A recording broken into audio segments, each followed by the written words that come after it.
All right. Now, today we're going to be learning about me, Franz Joseph Haydn. Now, you might say, but that says what? Joseph. Joseph, but where is Mr. Haydn from? Austria. Austria, that's right. And you guys have already learned about that, doing some pre-work in your books. All right, so welcome to you all. Hello.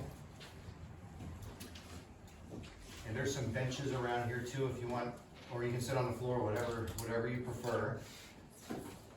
So last month, for those that were here, you got to meet one of my best friends. What was his name again? Mozart. Mozart. Was that his first name or his last name? Last name. Last name. Good. Okay.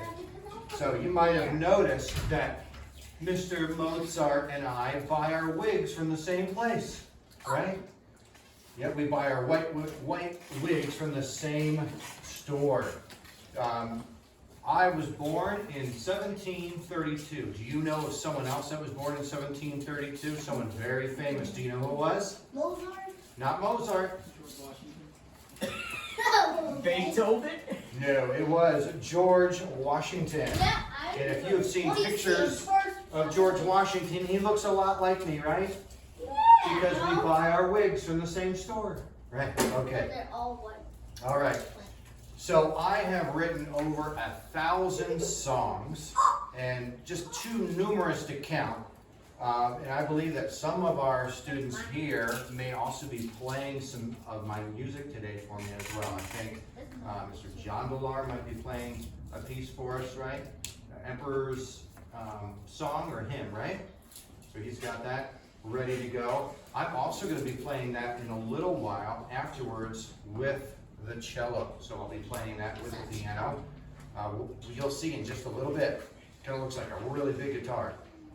So let me tell you a little bit about myself. I was born in Austria in a little cottage that was only 1 story tall. And that is where it is. It's still standing today. Isn't that nice that stood that long all the way up till now? And my house was attached to a barn, right? Or like the barn house where we have animals at. Do you know of another person that was born in Austria? A very famous person? Zori? Mozart? Not Mozart. Think more recent. Beethoven. Arnold. Arnold Schwarzenegger was also born in Austria, much later, right? So my family loved music, and when I was old enough, I sang in a boys' choir, and everyone loved my beautiful voice.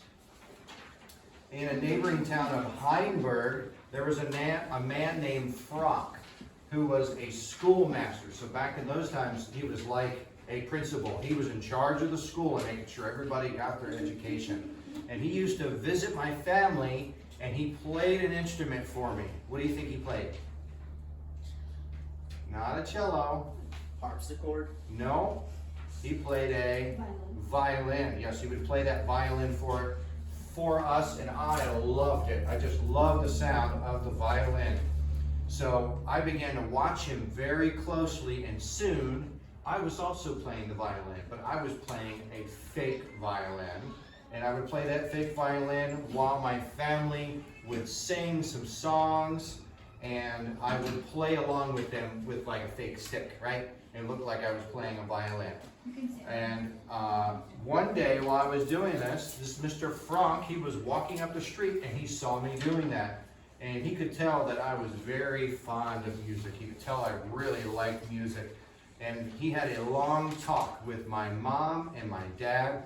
And after a while, it was agreed upon that I would travel with Frank back to Heinberg and become his personal student.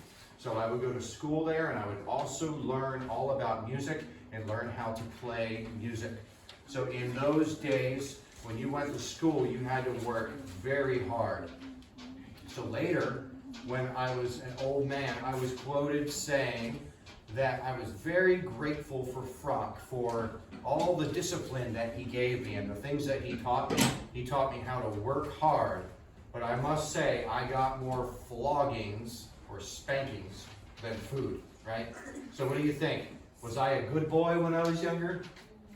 What do you think? You were not. I was not. I was a little naughty, right? I would like to get into things.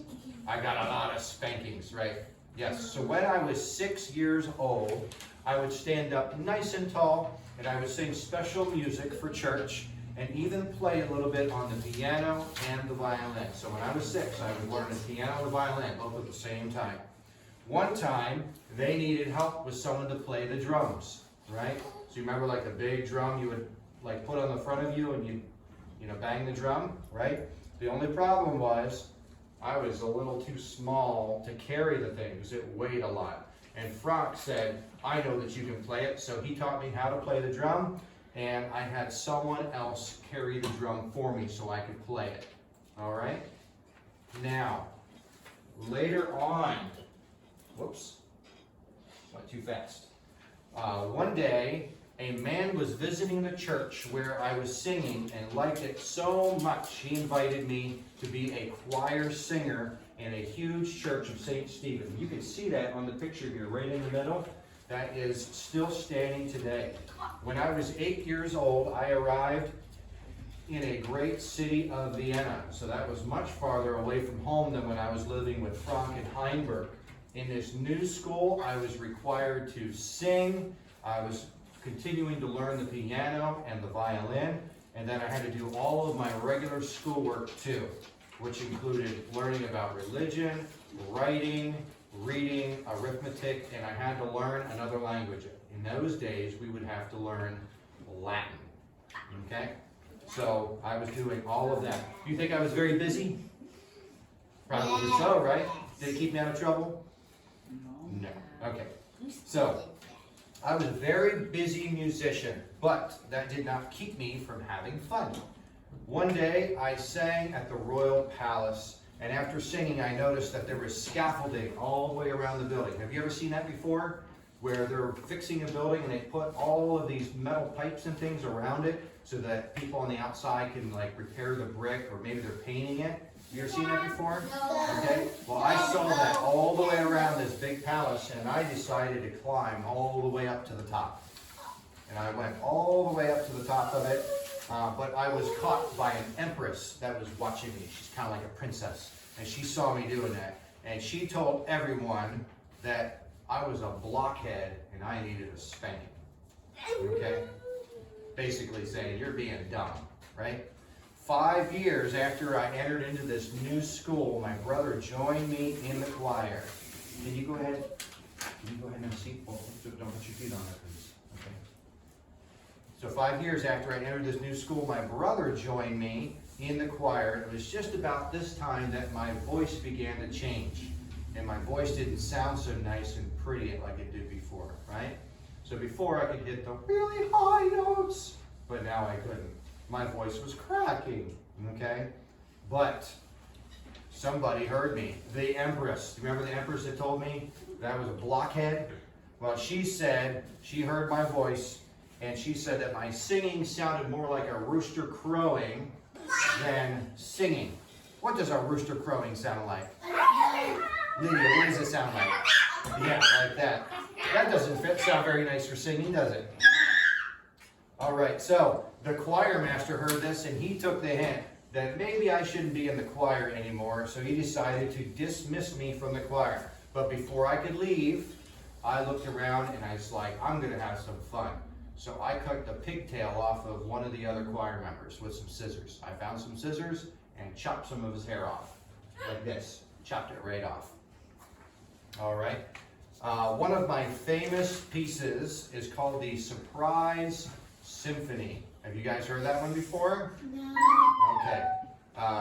And the reason it's called Surprise Symphony is because it starts off very calm, and then there's a surprise in the song. And I liked jokes, so I actually created that song kind of like a joke, because I wanted to see the surprise on people's faces when it went bum, bum, bum, bum, bum, bum, and then all the all of the instruments would play together, and I thought that was very humorous. So I'm now going to have one of my apprentices play this on the piano for us. Okay.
Very nice. Did you hear the surprise in the song? Yeah. Bum, bum, bum, bum, bum. And then it hit really hard, right? Yeah. Yes. If you had never heard that song before and you had an entire orchestra playing that, it would probably scare you a little bit, wouldn't it? Yeah. Does anybody else have that song practiced in here? No? Okay. All right. So, after leaving school, I began to meet people that had great influence on me, including someone that taught me how to compose music. What does that mean? What's it mean to compose music? Compose. Yeah. To write music. To write music, yes. Has anyone here written their own music before? Yeah. Okay. And it could be something simple, right? A song. Yep. You write a little song, or you play a song, and you come up with something, right? Yep. So. So that man taught me how to compose music and how to write music for multiple instruments as well. Another person taught me about opera. Who was it that really liked opera? Who was it? What composer? Yes. Oprah. Mozart. Mozart really liked it, right? You remember that? So Mozart really liked opera, right? He wrote a lot of music for operas as well. He has very famous ones. So I even got to meet Mozart around that time and his dad, Leopold. What instrument did Leopold play? You remember? His dad. Viola. The violin. Yep. He might have also played the viola, I'm not really sure, but he did play the violin, so I got to meet some of these great people. I wrote music for orchestras. What's an orchestra? Do we have a lot of instruments in there? A lot of instruments all playing together, right? Yeah. Okay. All right, so I wrote for orchestras that I conducted sometimes, and sometimes the music focused on one of those instruments playing, and we kind of put them in the spotlight. So if you see up here on the screen, we have Trumpet Concerto and Cello Concerto number 1. So I'm going to play this first one for you now, called the Trumpet Concerto. Just a second, because I'm going to have to get the video up and ready to go.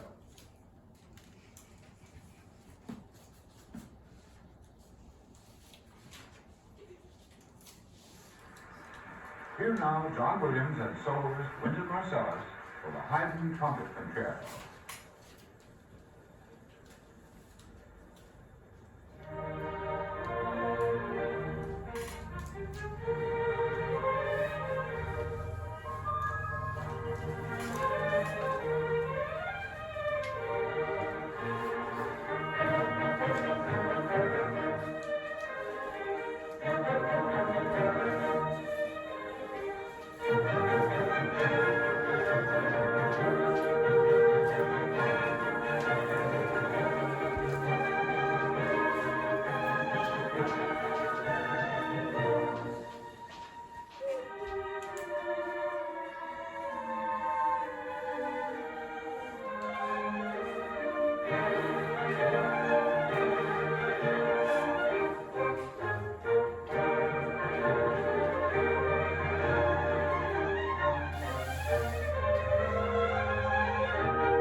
spotlight, right?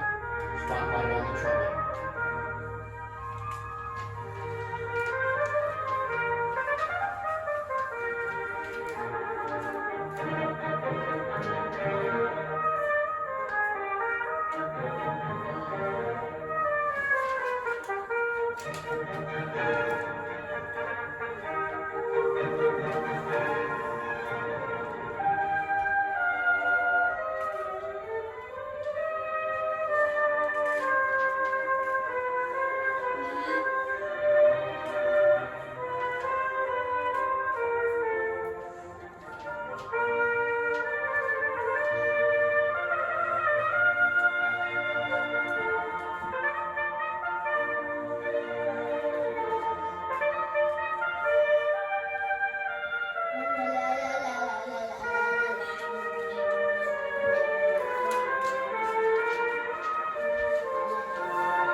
Okay, now, you saw that the trumpet was, too loud. it was a little too loud, yeah.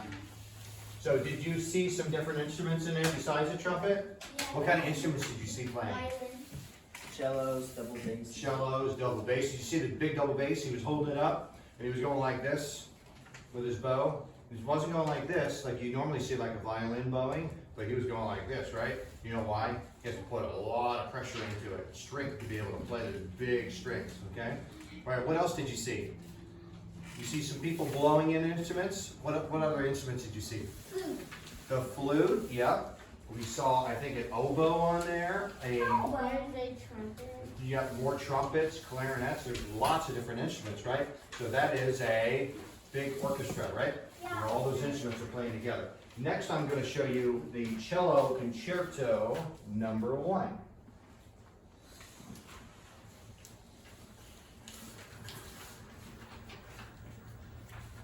And you'll notice that the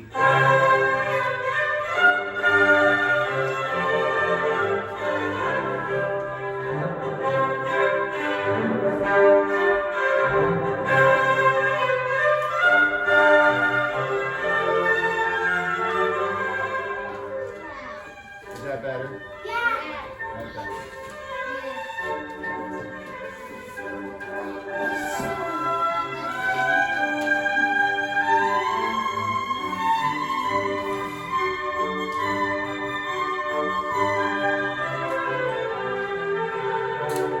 Okay, now I'm going to show you, this is the spotlight on the cello.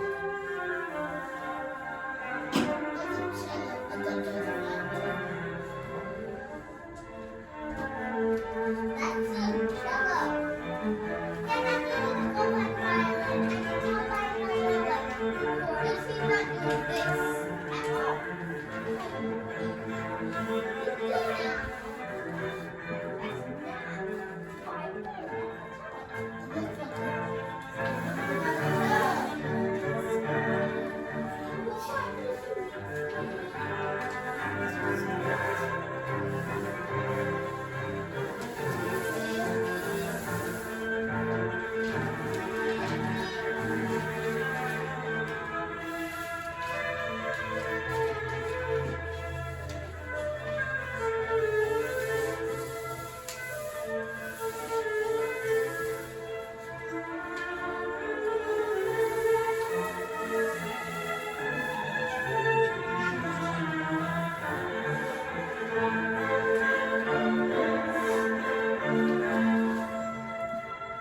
what's the difference between a cello, which you see up here, and a violin? What do you think? Go ahead. I think the cello sounds deeper than the violin. The cello what? Sounds deeper than the violin. The cello is deeper, yeah. What else? Go ahead, Giovanni. Their size. The size, right? Yes, what else? The cello hits the ground while you hold the violin. That's right. So violin we hold up like this, right?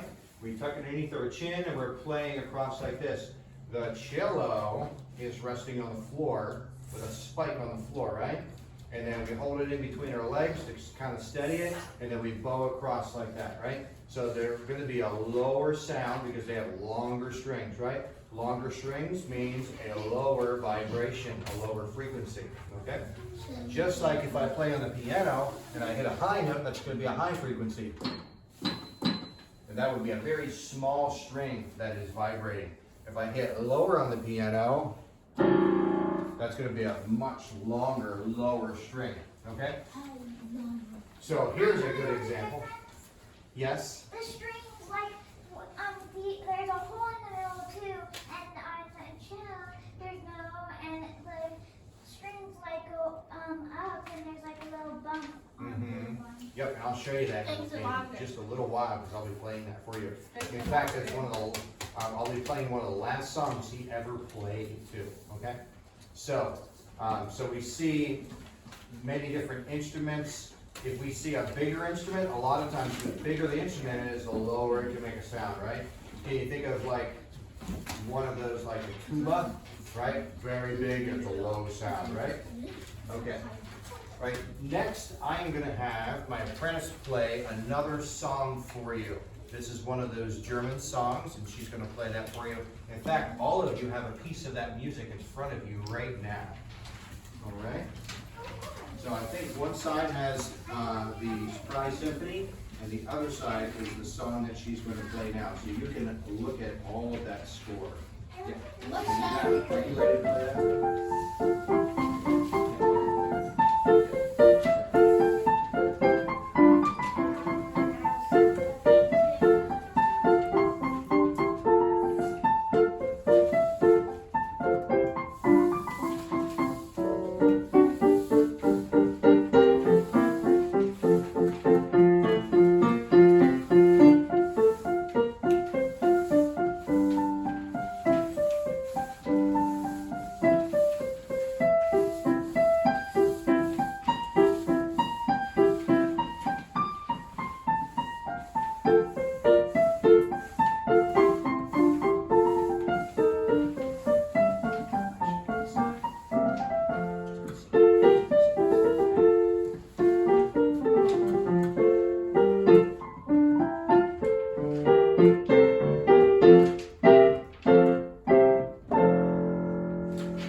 That was a very pretty song, wasn't it? Does it look like there's a lot of notes there too? Yeah, quite a few, yes.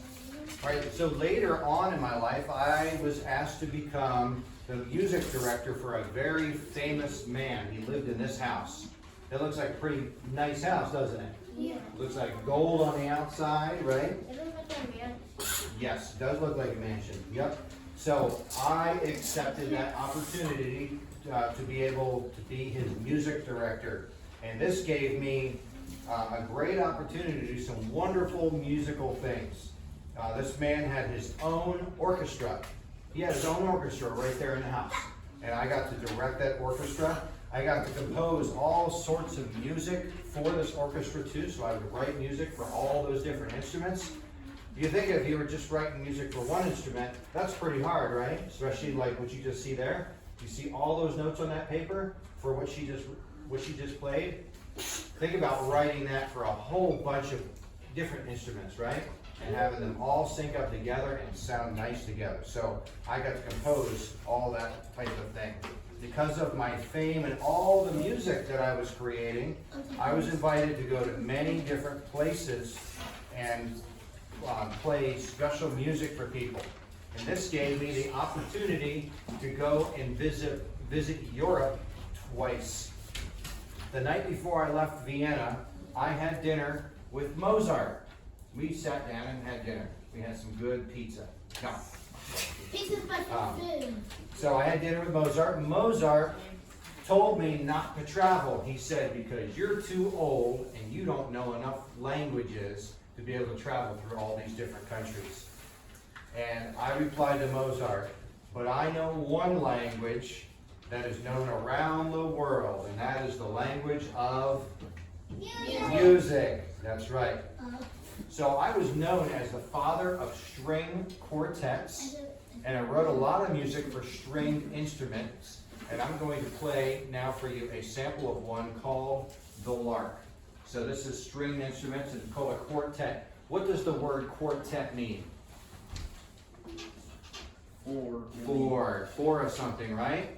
Four of something, and they're going to be playing together. So 4 stringed instruments playing together. What could we use for stringed instruments that would play together? What could we use? Violin. What do you think, Javi? Violin. The violin. A cello. The cello. Flute. Not the flute. It's got to have a string on it. The sacrilegious viola. The viola. Okay, no. But did you know that I used to play the viola too? That's one of my favorite instruments. Yep, the viola. Yep, what else?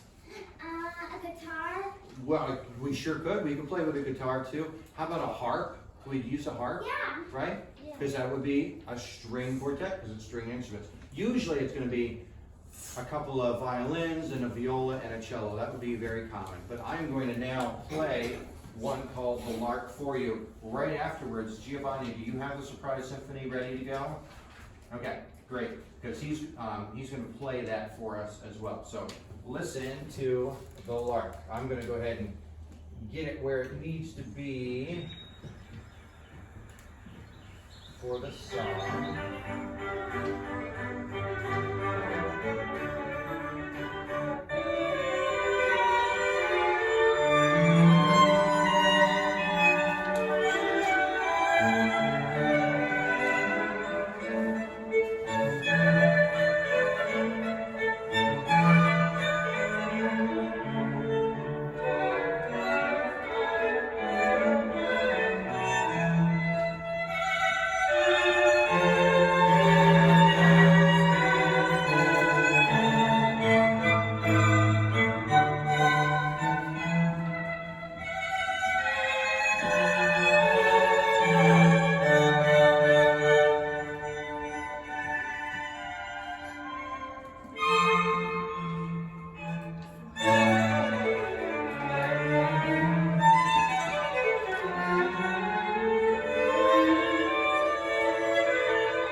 Know what a lark is?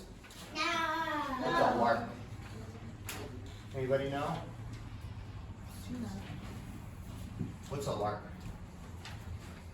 It's how a wooden dog barks. So a lark is a type of bird, right? So this is called the lark, so it's supposed to be music that sounds like a bird, right? You notice it had very high pitches in it, right? Did it sound very pretty? Yep, so it had a very pretty melody that went along with it too, right? Okay?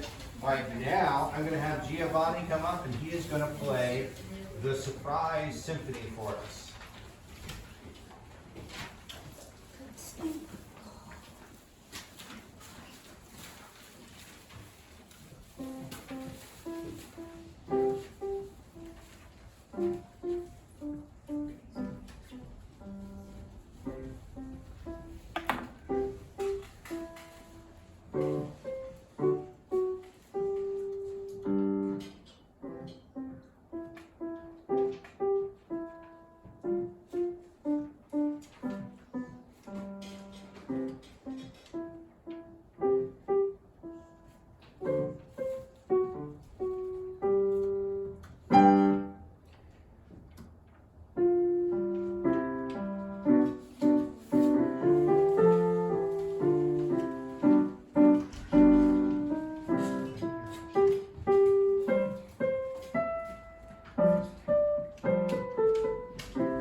nice. Let's clap.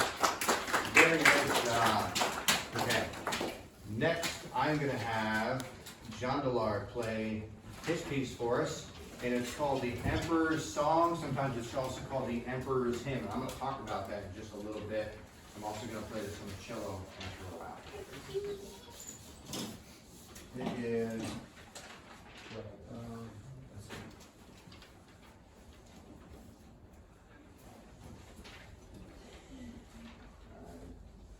Go ahead and play it.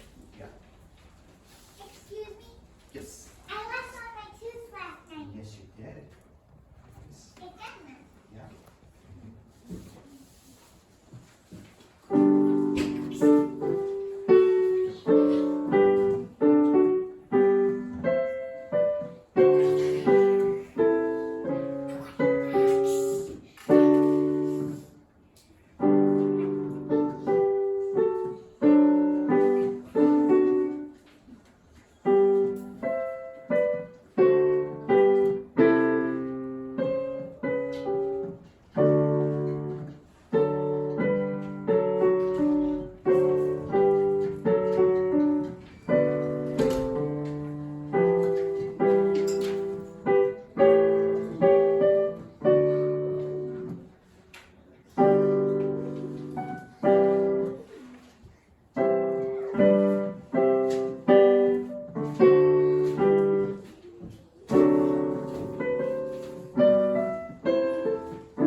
John Delard. Okay. All right, now, when I was traveling up north on my travels, I met this man. Who is that? Who is this man? Beethoven. Beethoven is correct. Yes. I met a man named Beethoven, and it was decided that he would study with me when I returned to Vienna. So we got to meet each other too. So I got to meet Mozart, and Beethoven got to meet me, right? Yeah. Okay. Many composers do some of their best works when they're younger, right? Because they have all that passion and drive and energy. But some of my greatest works were actually done in my older years. And two of those were The Creation and The Seasons. The Creation sounds a lot like another composer's called The Messiah, written by, who is it? Anybody know? Go ahead. What composer? Mozart? Not Mozart. Handel. So he played, or he composed The Messiah, which is these songs that are sung to, right? And they're telling a story. So this is talking about the creation of the world, right? So we're going to listen to the creation next.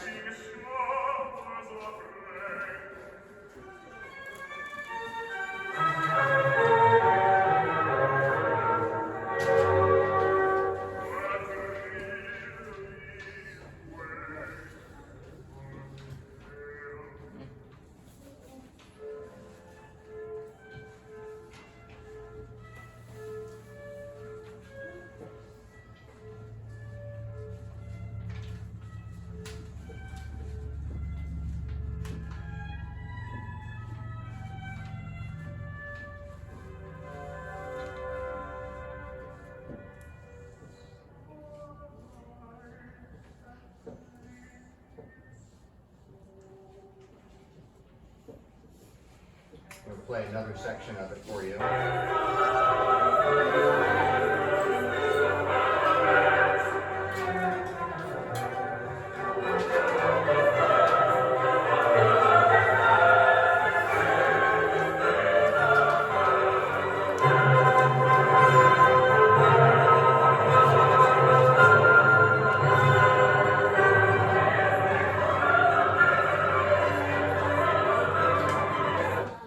Okay, so that was called The Creation. All right, now I'm going to show you another one of my great works called The Seasons. Another one that is sung.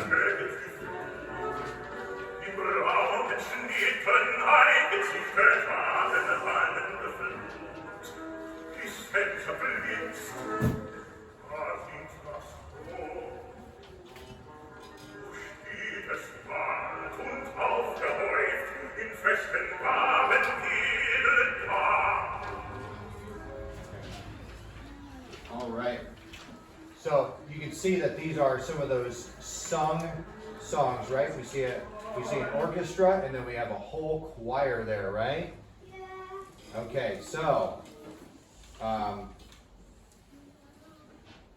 toward the end of my life, I was pretty much bedridden, and I asked one of my servants to carry me to the piano. So all the members of the household stood near me, and I played 3 times solemnly the Emperor's Song, which John Millard just played for you. And I'm now going to demonstrate this song with the cello and piano. So I'm going to have my apprentice come over, and I'll use this here.